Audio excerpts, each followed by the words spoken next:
Okay, so I think we can get started. These panels are by not by design, but just how things evolve. The afternoon panels have a few more people on it. If we get started a little better, we can make sure we still have time for conversation. But they will do the same 15 minutes. Paul will introduce the panel in a minute, but in the design of the day, we went from the broad look at the political economy of precarious labor to organizing. And this panel in particular is going to look at various alternative worker forms of voice and organization that is being done around precarious labor. Let me turn it over to our panel moderator, Paul Almeida. Good afternoon. Good afternoon. Good afternoon.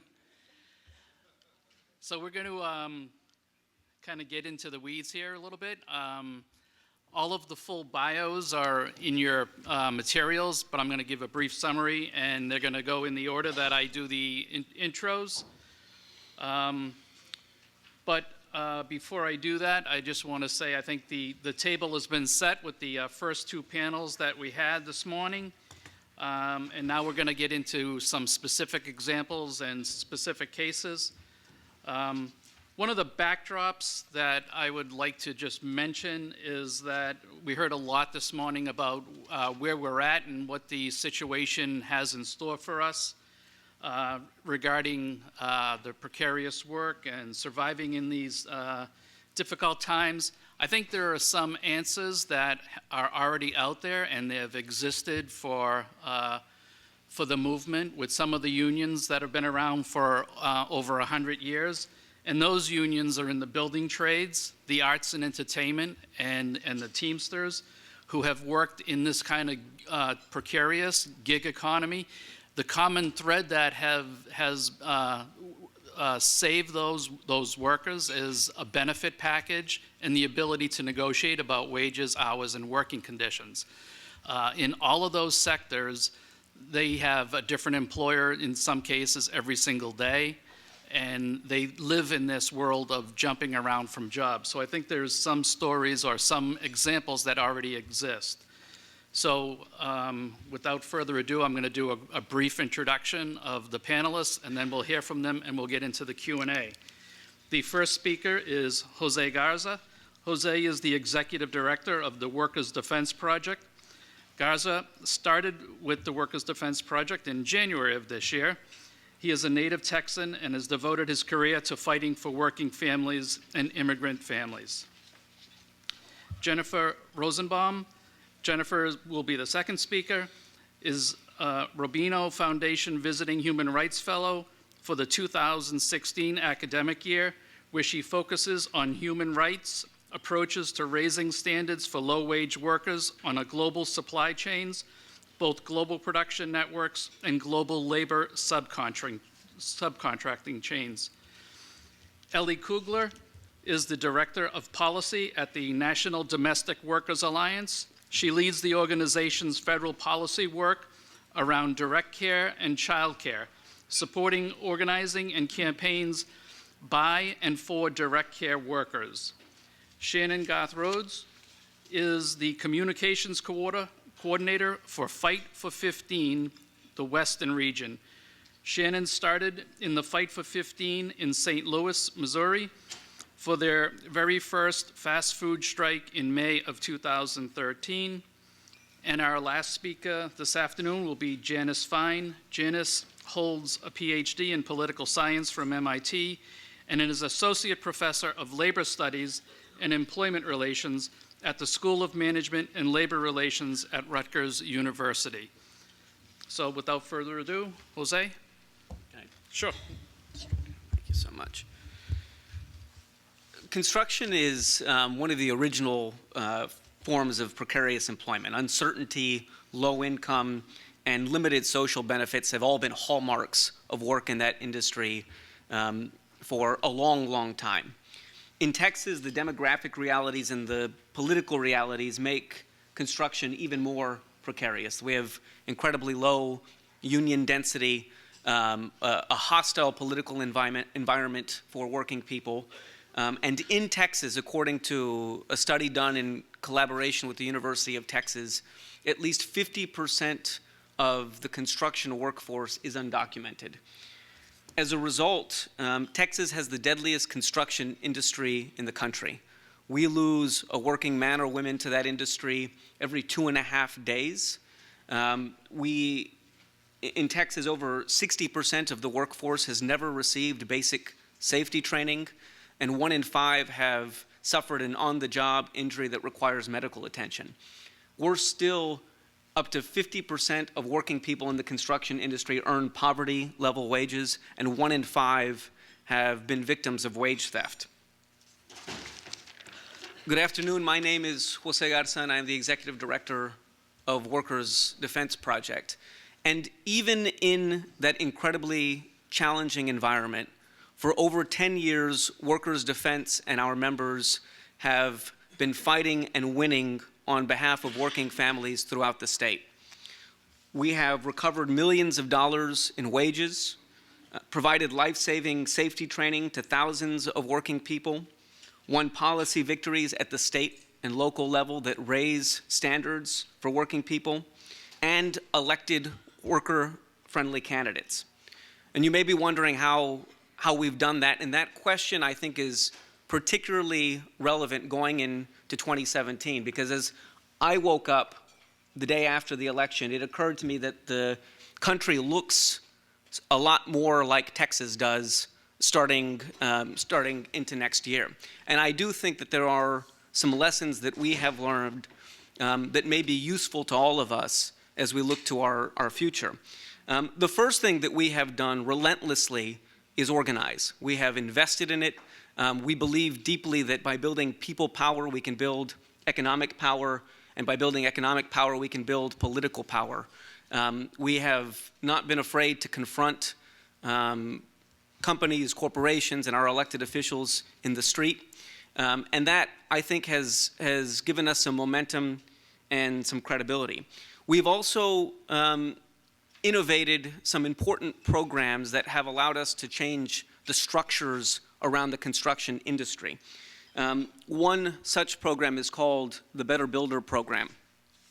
The Better Builder Program attacks the fissured nature of the construction industry by setting basic standards on construction work sites, regardless of employer, regardless of whether the people working on that site are employees at all.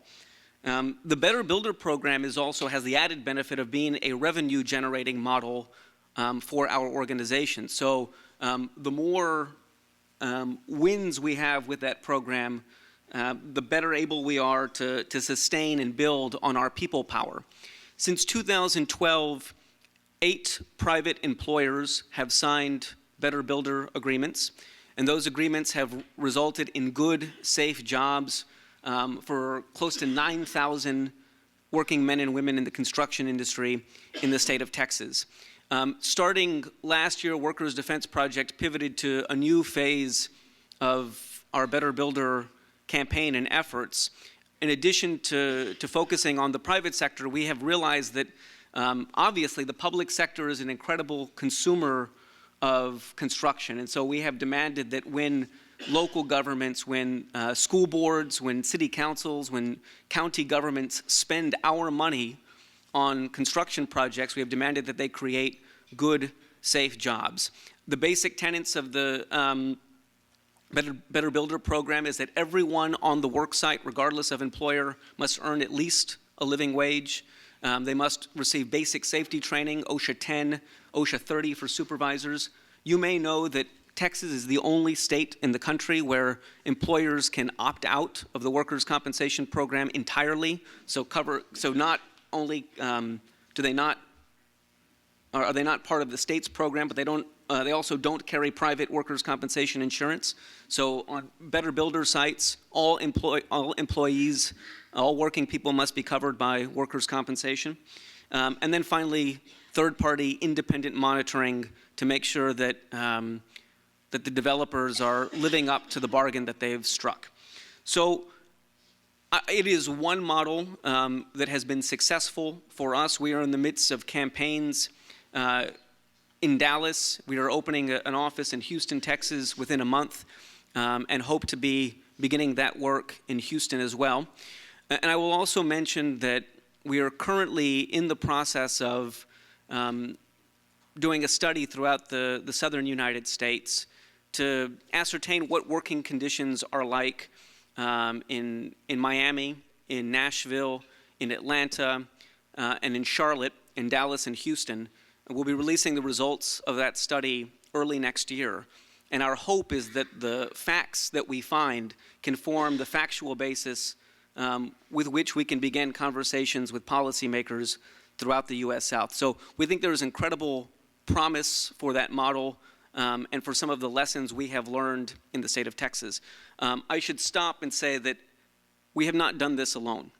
We have done it with our allies in the Texas building trades and the labor movement throughout the state and here in Washington, D.C.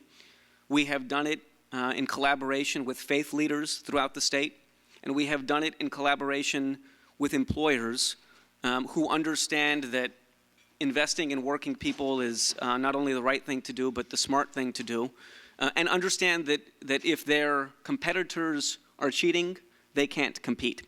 So we're incredibly excited about what we have won to this point, but we know there's much work ahead of us, and we look forward to working with many of you to get it done.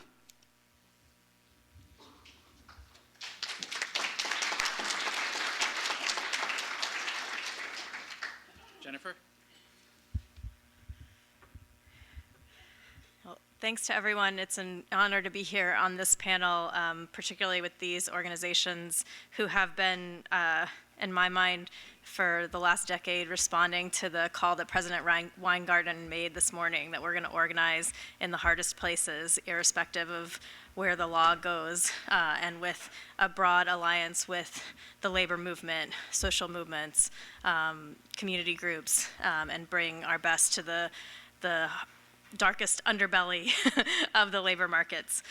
So I want to talk today about some lessons learned, largely in the context of Hurricane Katrina, organizing with the New Orleans Worker Center and the National Guest Worker Alliance in the Right to Work South, and also in globally linked labor markets, where many of our members are global South workers in the U.S. South, and are nonetheless really innovating around worker organizing models, worker organization and bargaining models, and building the kind of worker organizations with the diversity and the deep democracy that we all need much more of in the coming years.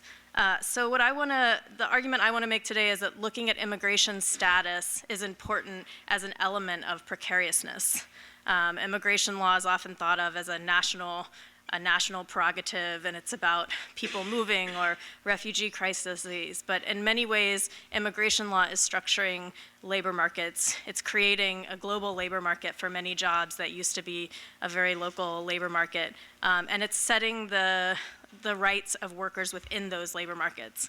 And so that includes the rights that the law gives you, your ability to access those rights if you're a temporary worker and back in your home country, or your ability to enforce up supply chains. And so I think at the same time, organizing models that are pushing back with immigrant workers at the lead are also pushing back on contingency and precariousness in ways that are helpful for many other workers that are facing the same employer-driven temporariness and some contracting that we talked about before. So I wanted to highlight one recent win of an example that I think shows what many labor markets are like for immigrant workers and how this is working on the side of undocumented workers, and then talk a little bit in the temporary worker context, because in many ways they're ends of a spectrum where employers can seek out undocumented workers who are afraid to come forward with labor rights violations because of their status and find a very captive workforce. And on the other hand, also can use legal temporary worker programs where workers are tied to one employer, come in indebted, and also face retaliation and blacklisting long-term if they come forward. So I see them as both your status with limited rights or your lack of status can create problems in a labor rights approach to organizing.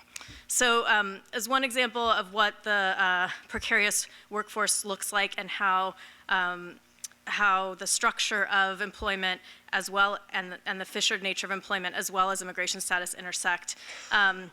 And New Bedford, Massachusetts is the second largest seafood port in the United States. Seafood processing is an industry that's done by migrant workers across the globe. If you're in Thailand, Burmese workers are doing the work. If you're in the US, Central American workers are doing a lot of that work.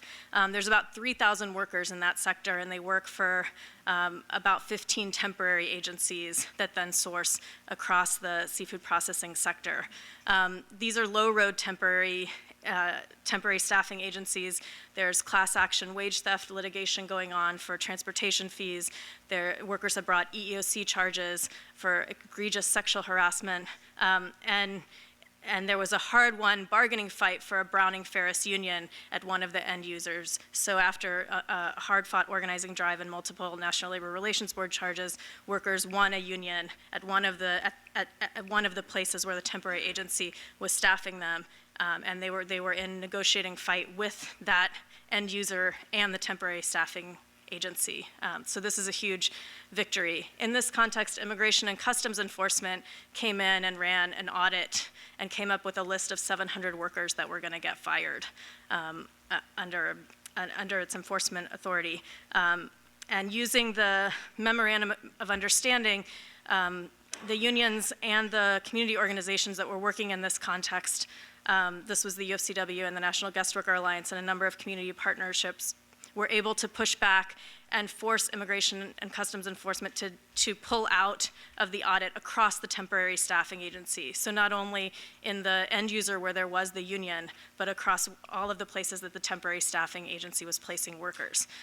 In this context, we were able to flip the retaliation that the employer was threatening, where the employer was saying 700 workers are going to get fired because you organized and because you have a union, and in fact have almost 2,000 workers that were affected learned that because of the union that existed in a small part of this temporary agency and the organizing and standards raising work that was happening across, that immigration was shutting down the audit and workers would be able to continue with that. So it was it took away significantly the power of the temp agency to run a low-road business and encouraged all different kinds of work that was happening to raise labor standards and promote organizing and membership in the union. In the temporary worker context, I think many folks are unaware of how many temporary foreign workers there are in the United States right now. And some research we're doing also with the Economic and Policy Institute, in 2013, the numbers appear to be 1.8 million workers that are in the US on jobs that are temporary jobs that are tied to their employer. So this is a pretty significant part of the labor market, and it's likely to be higher now since 2013. They run across low, middle, and high wage sectors, and in many workplaces, they work alongside workers that are facing different forms of precariousness, so it's important to think about the global labor supply chain and the ways that the various actors that are causing that are involved in bringing those workers in and the interests that they have. Those workers are brought in by recruiters, often by recruiters that are both in the United States and in their home country. And those recruiters, in many cases, have an incentive to help employers make jobs more temporary. And so we saw after Hurricane Katrina in the labor markets that many long-term working class jobs in hospitality, in construction, and many other sectors that had been permanent jobs were reorganized at the structure of the workplace to be temporary enough that they could get in these programs and then bring foreign workers in. This is important because, and I think several of the speakers brought this up on previous panels in the post-secondary education market. This is another very clear example where work that had traditionally been done by long-term permanent workers is now being labeled temporary. I think this is really important to monitor going forward, because as we look at Trump and his statements about protections for workers going forward, he is making very significant distinctions between permanent workers and temporary workers, as if this is a fixed category, as opposed to as if this is a category that employers are constructing in order to limit the rights of certain workers. So in his businesses, he's had over 1,200 guest workers, temporary foreign workers employed over the years. And he has said, you know, I want to protect our borders, but I also want to protect our businesses. And he said specifically that, you know, for temporary workers, you can't get jobs. U.S. workers only want permanent jobs. And so for temporary workers, we have to have these programs to bring them in. So I think this is a very important thing to watch, and there's a number of really strong campaigns in the last 10 years, stretching from the Bush administration to the Obama administration, where workers, temporary foreign workers, have organized and pushed back on this recharacterization of their industries. The American Federation of Teachers has a very visionary campaign that many of us look to and admire on behalf of Filipino teachers that started in 2007 when teachers were brought in to undercut conditions in the Baton Rouge school system. Those teachers organized and now are leaders in their union in Baton Rouge. They've improved the schools. They were brought into mostly low-income minority districts, and they've raised the education standards in those districts, and also have changed the culture in Baton Rouge. And when the UN Special Rapporteur for Freedom of Association and Assembly came to the United States, he went to Baton Rouge to meet with those teachers as an example of how to advance, with their campaign, and as an example of how to advance freedom of association for migrant workers. So shout out to all the AFT folks in the room for that really emblematic work. Another example is that in the seafood processing in the Gulf Coast of Louisiana, which is often done by migrant workers, there have been a set of National Labor Relations Act charges that have been moved around blacklisting and failure to rehire that is advancing that law in a way that will likely help in other temporary contexts. The law is easier to advance because the guest worker immigration law program defines the workers as temporary in a way that is more defined and clearer than in jobs where the employer is constructing it that way. So we're very hopeful that those wins will be helpful across multiple sectors. So just to close out, I think the lessons that we've learned and that we think are really relevant across thinking about organizing and precarious work is that, first of all, we have to lead with a labor rights approach. And I know Janice is going to talk more about some of the innovative ways to combine enforcement work with organizing work going forward. Secondly, that we have to organize across contingencies, so we don't only want to have guest workers organizing with other guest workers, we want to have workers organizing across contingency, and I think everyone's work on this panel is an example of that. And finally, that the organizations and leadership development work that we do that is really lifting up the voices of immigrant workers, workers of color, women workers, and really building that deep democracy is really a part of the broader democracy building project that we all have to be engaged in the U.S. at this point, pushing back on imperialism and increasing inequality globally. So thanks.